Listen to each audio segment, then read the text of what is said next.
Today I want to take a look at one of the highest upside backs in the draft, and that's Dylan Sampson, and specifically his superpower, which is gap runs. The kid's been dynamite in Josh Heupel's scheme because he's so damn good at concealing himself and staying with his blockers and sort of luring defenders into the trash of the gap scheme and then busting out behind them. This is really the core and the essence of what makes a good gap runner. Here, you watch him follow up this down block, stay behind it, sneak out around the end, and it's all grass in front of him. He really is one of the highest graded guys for this particular kind of run. A lot of guys will kind of kick out off to the races, and that pulls the defenders out of the trash, out of the swamp, and gets them a better angle on the ball carrier afterward.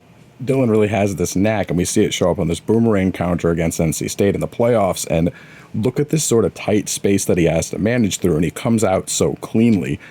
Gets to show off his contact balance at the end of the rep too. But watch him go to work.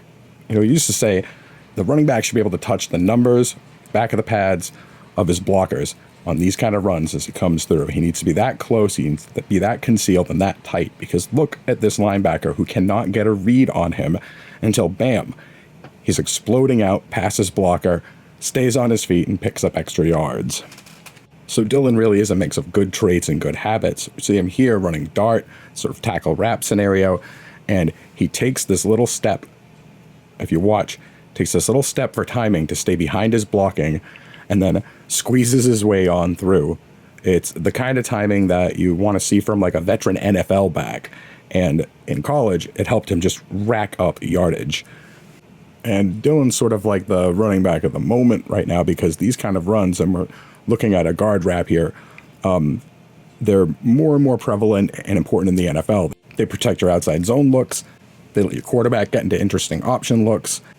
So when you have a running back who can play within this kind of space and kind of blow his way through it, they're really difficult to defend, because these kind of option looks are going to conflict these second level guys. And then when you have a running back who can cleave this tightly to a lead blocker, you're going to pick up a lot of yards, whether you're in the NFL or you're in Tennessee running with balls.